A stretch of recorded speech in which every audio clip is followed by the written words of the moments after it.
Hello everyone. And today, you are someone and I am someone else. And we are going to be reading the United States Bill of Rights. I don't know if I put my bookmark on the right page, so I'm going to check out what I put my bookmark on. By the way, we just went over the 7 articles, hopefully.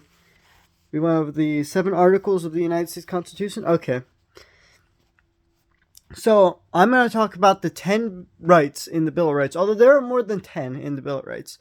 Because, again, the last 2 amendments of the Bill of Rights basically says there are more rights.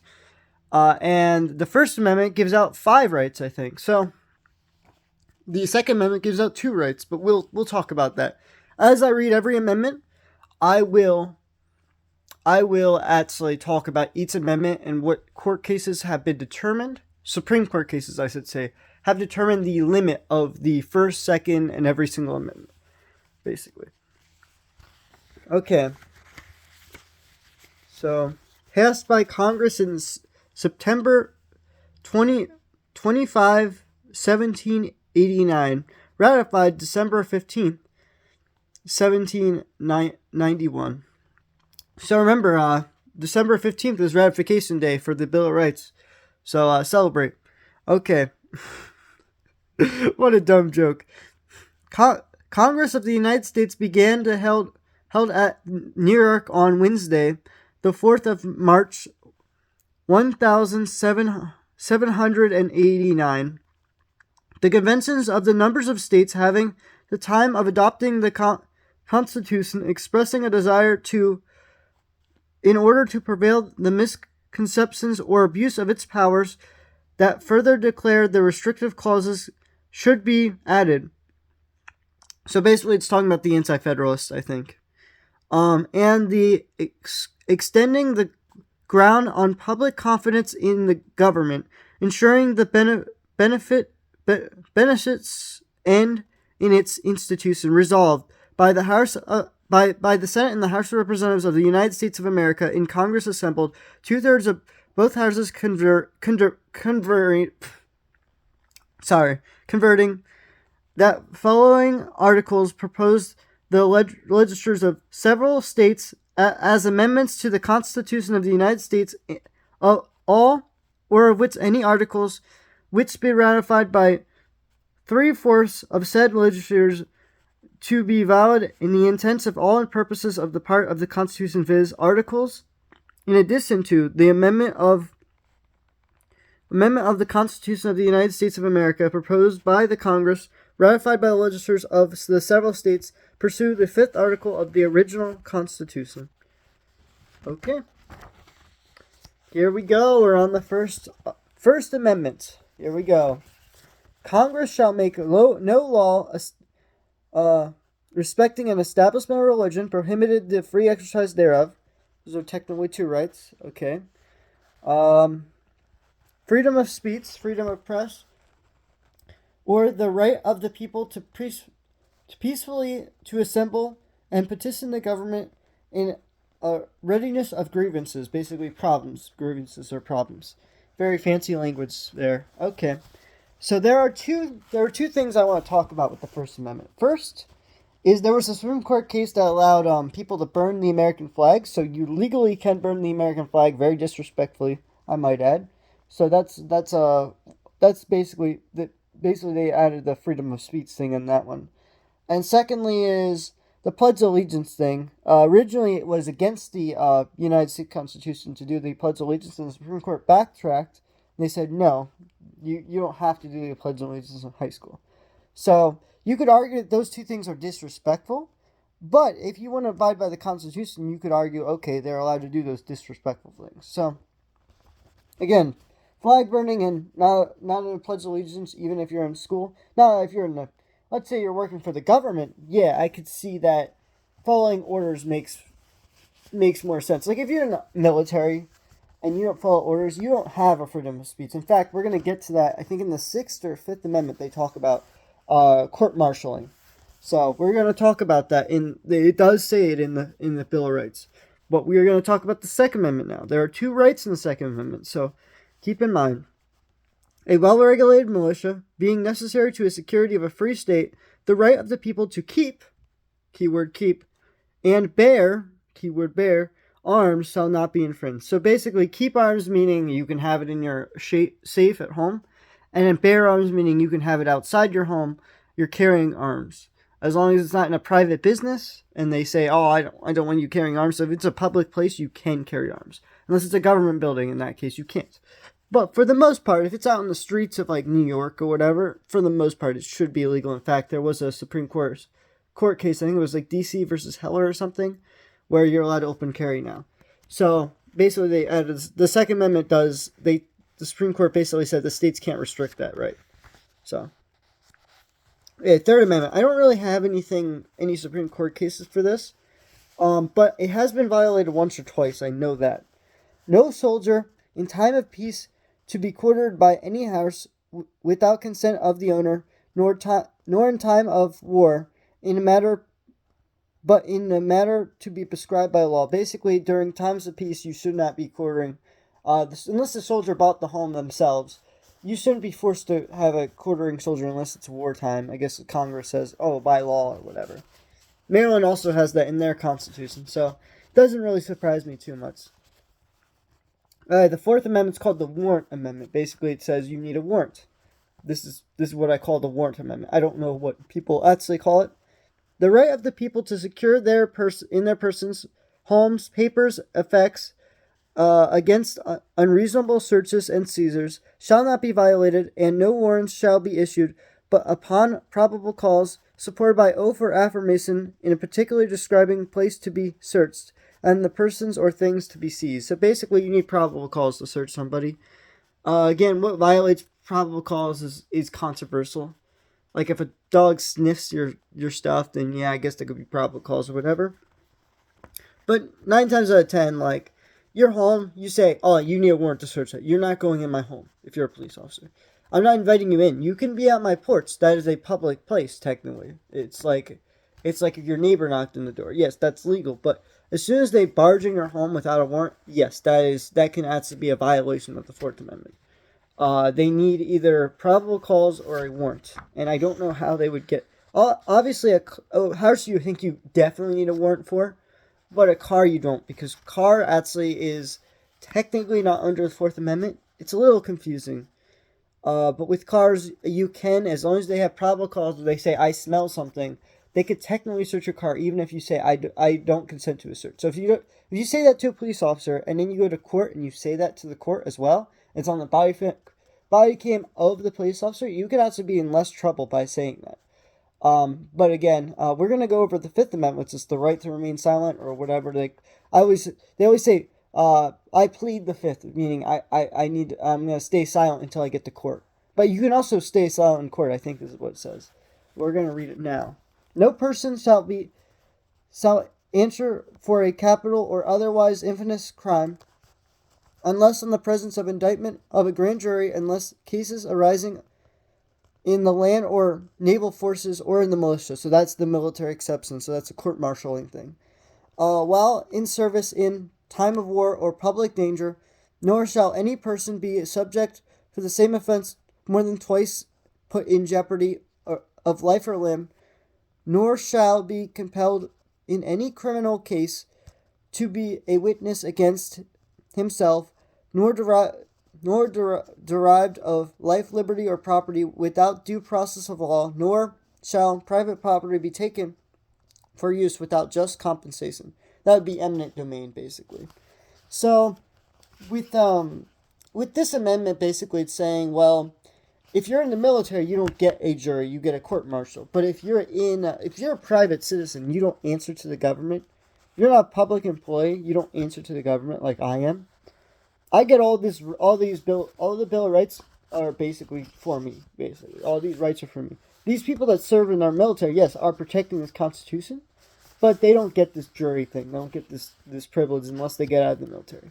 Which is kind of sad, to be honest with you. I'm not going to lie. But I understand why they did it. I guess it's just to make sure that their people are following orders. I don't really understand why that is. Court-martialing is different from a regular court. I know that they don't really have a jury. It's basically they don't need it. They don't need to prove your guilt in a court in a court in the military.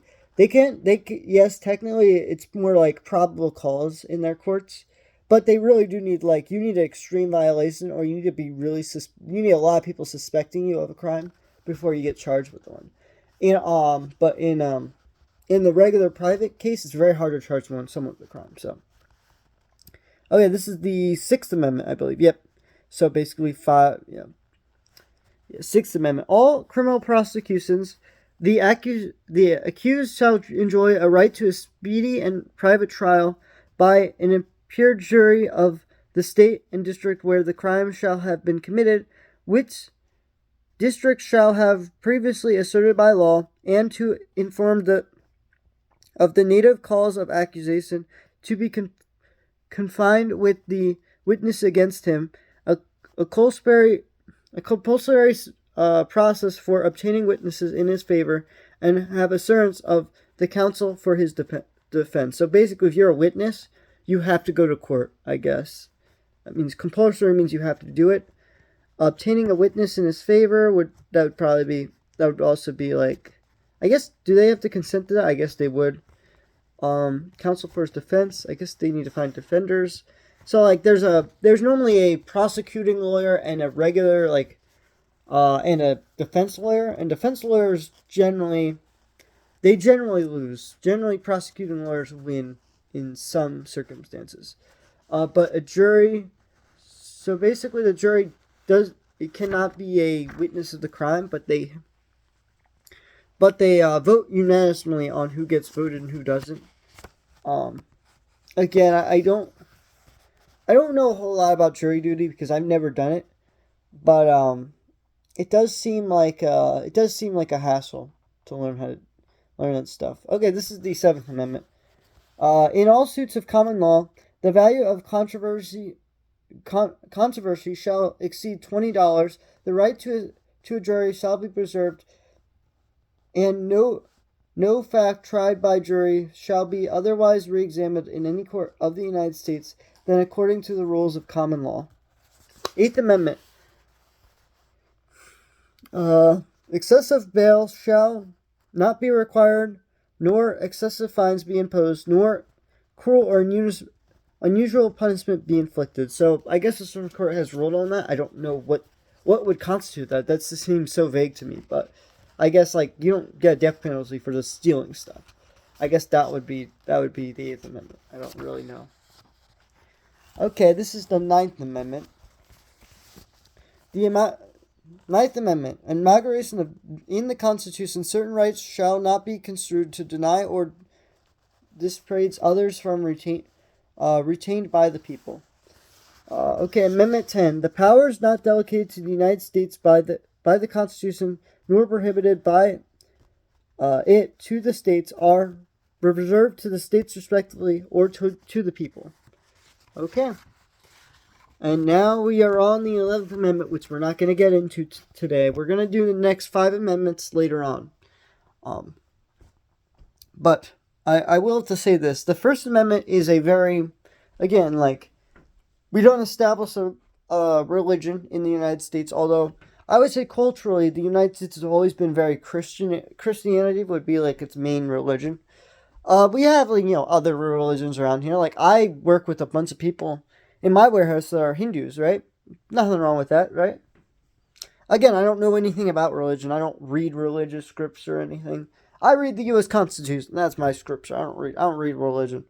But I could tell you that the founders were pretty religious. They did talk about a creator in the Declaration of Independence. They mentioned him about 1 or 2 times, I think, in the Declaration of Independence. And a lot of Americans have taken that, well, maybe we should always be a religious society. So, in that regard, but First Amendment does violate the state's imposed reasoning for imposing a religion on people. Religion should be from the bottom up, not from the top down. And so that's what the founders wanted. They didn't want one state to dictate to another group of people in that state because they might have a different branch of Christianity. They loved pretty much all branches of Christianity during the you gotta remember, the Delaware Christianity people, or people who studied Christianity in Delaware, had completely different Christianity and different flavor of Christianity compared to the people of Pennsylvania. That's actually why Delaware broke away from Pennsylvania, is because technically they had two different state, like, big churches, kind of, but they weren't really established. Like, they weren't really strict or anything, both those churches, but they were pretty liberal, all things considering. The Quakers in Pennsylvania, and then the other group of people in Delaware, when they were writing to Thomas Jefferson, they're like, "Are you going to protect our rights?" And he says, "Okay, we'll put that in the First Amendment." And so that's why they know that people's beliefs change, so they're not going to strip people's beliefs away from them. And that's why they wrote the First Amendment. Again, with those two controversies, burning the flag, and not doing the Pledge of Allegiance during high school. Like, the Supreme Court says that you're allowed to just, freedom of speech is, if it's disrespectful, it's allowed. Which is kind of, for a lot of people, they say, "Oh, that's disrespecting the people who fought for this country," or blah blah blah, or whatever. I kind of see that a little bit. But again, if you want to follow the United States Constitution, which is what our troops, while they fight for the Constitution, they sacrifice all their rights. It says in the Fifth Amendment right there, the only people that have a right to a speedy trial, or a right to a jury would be private citizens during a time of peacetime, not during wartime. And so you could argue that, well, they are protecting the Constitution. They're giving away their rights to do that. And that is absolutely true. We always say, "Oh, remember the people who fought for our Constitution, who gave away their rights," and that's absolutely true. As soon as you sign that contract to go into the military, or you get drafted, which hasn't happened in the last 60 years, I don't think. You've given away your rights, even though you're fighting for a Constitution you may or may not believe in. And so that is why it's very important that we know the Constitution. That way, at least you know what you're fighting for. You know what I mean? Like, a lot of people get sworn in, and I talked to this one guy, and he's in the military. This was like a year ago or whatever. I talked to him, right? And he was telling me, I got sworn into the military, right? And I'm like talking about the U.S. Constitution with him. I know I shouldn't have been doing that. Probably a bit rude of me to do that. But he's like, "I had no idea about any of this stuff in the U.S. Constitution. How do you know all this?" Well, it's like, well, I read the Federalist Papers. I've read the Anti-Federalist Papers. I read a lot of stuff about the U.S. Constitution. I mean, I have the Anti-Federalist Papers, the people who wrote the Bill of Rights, right here. And then James Madison revised it. Basically, he weakened the Second Amendment, but he revised it so we can at least have some rights that everyone can agree on, somewhat. Maybe not everyone could agree on the rights, like maybe I do want a private style, a jury for the military. I don't know if I would or not. But to be honest, I don't know. I don't know if that would work out, honestly. But in the Ukrainian Constitution, I know you get all your rights when you're in the military. I think that was really a thing that they did to basically get people into the military in Ukraine, because there's a war right now in Ukraine. So I don't know. I don't know if we're ever going to do what Ukraine does, with trying to get people's rights in the military. Anyway, this was, you do have privileges in the military. I'm not saying it's definitely not a bad deal to join the military. I'm not trying to bash on anyone who doesn't want it. Honestly, the military is a great deal. Economically, you're going to get a lot of advantages. It's just that, you're going to disagree with some of the things you have to do while you're in there. So, I don't know personally, because I haven't joined, I should not be commenting, but it's pretty interesting that the Fifth Amendment does say a lot about exclusion. Like, the Supreme Court has made a lot of exceptions to people in the military. So I thought it was very interesting. I mean, obviously the legislators were the ones who originally drafted it, so it's pretty interesting nonetheless. With the Second Amendment, again, it was like 80 years it wasn't ruled on by the Supreme Court. It took them 80 years for the Supreme Court to say, "Okay, we're finally going to hear what people have to say about the Supreme Court, what they have to say about the Second Amendment." It took them 80 years to find another thing to complain about the Second Amendment, and they ruled in favor of guns again. So, which I actually agree. I think the Second Amendment should always be upheld. It should be very uncommon for the Second Amendment to be restricted. We have like 10,000 gun laws in all of our states across the United States, including federal laws, by the way. So there is definitely restrictions on the Second Amendment.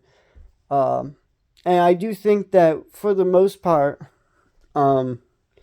it's interesting because to me, the United States Constitution with the Bill of Rights and this the original Bill of Rights and the 7 articles.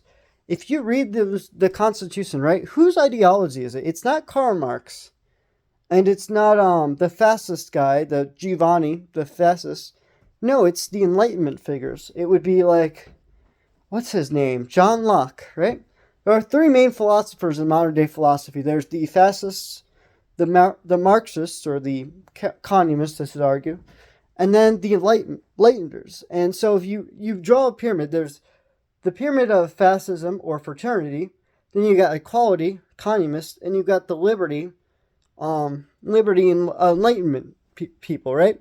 So the United States is an embodiment of the Enlightenment. I would consider the United States not a Christian country, and not a fascist country, not entirely anyway. Although you could argue that yes, Manifest Destiny does seem a bit fascist. Not a communist country, because it never really claims to be equality. In fact, there's no equality written anywhere in the U.S. Constitution, from what I can tell anyway.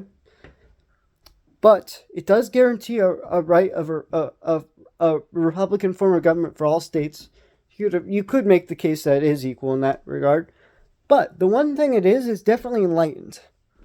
And so I would say the United States is not a Christian country, but it's an enlightened country.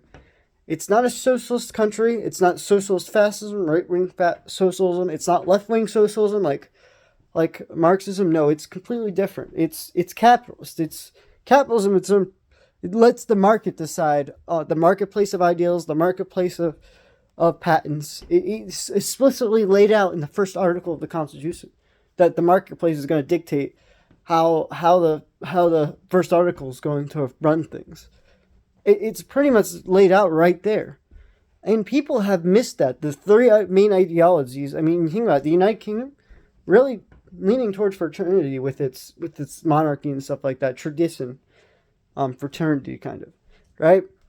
You think about the Soviet Union, right? They want to destroy their society, destroy what money is, destroy private property so everyone, quote unquote, owns property equally, but there's no incentive to gain anything from it, right? But then you look at the United States with its system, and it completely destroyed its British identity, but it latched onto some of the ideals of the Enlightenment from the British. It carried on to the U.S., so that's why it's in the middle. It's not exactly on the top on Liberty Triangle. In fact, there's no point in the triangle where the United States or any society has fit in. I would argue that the Soviet Union is this right here, and the Germans are right here, and the Italians are a little bit right there. Maybe the Italians are in the middle. I don't know. But yes, fascism and National Socialism are 2 different ideologies technically, but they're next to each other. Italy and Germany, I would argue. Although I would say Germany's a little bit closer in the middle than the Soviet Union. I don't know. But then you look at, let me think here, other countries, right? But think about it. Nigeria is leaning towards fraternity, but there's a little bit more liberty than any of the socialists, so I would argue it's a little bit up there on the triangle. And then what would be like a socialist society? Maybe Cuba. Cuba is not as controlling as let's say the Soviet Union, so maybe it's a little bit top on there. But the United States is sort of in the middle. And things on the top, it doesn't exist. It will probably never exist. It's like anarcho-capitalist, which doesn't make any sense because I do think you do need regulations in a state to have property in the first place. So, I mean, I guess you could argue that South Africa could be the closest you can get to anarcho-capitalist, but it's a very broken system. So it's like, obviously there's no mention of capital in the Constitution. There's no mention of capitalism, socialism. They didn't really even care about that. Because again, the Cold War sort of happened, and it changed the ideology of the United States forever with some of the stuff.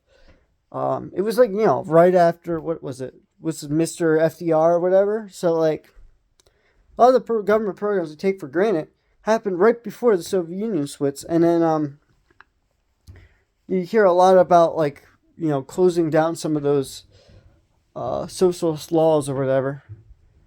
So I thought it was very interesting. But nonetheless, those are the first 10 amendments. First Amendment, right, freedom of speech and religion and whatnot. There's technically five rights in there. Second Amendment, two rights with they're both relating to guns, and then of course a well-regulated militia would meaning that you train yourself. You're regulated yourself. It's not really anything to do with laws or whatever. A lot of people misconstrue that. Again, I don't know anything about the Third Amendment. It's quartering of troops, meaning troops don't live in your home. I don't know. I've never seen a court case against it, but I'm sure it has happened at least once or twice. It's been violated at least once or twice, probably in the 2020s. I've heard about it once. And then, the Fourth Amendment, Warrant Amendment. If the police go in your home, say you need a warrant, you cannot be violating the Fourth Amendment. But if they go in your car, it's a little bit more justified, especially with reasonable suspicion. So that your car is technically exception to the Fourth Amendment a little bit. Fifth Amendment, again, court cases, what private versus public servants, how court cases are decided, kind of. Sixth Amendment, I don't remember. But the last two are basically the extra right amendments. So, it's very interesting because, with the Bill of Rights, I really do like the Second Amendment. I'm a big gun.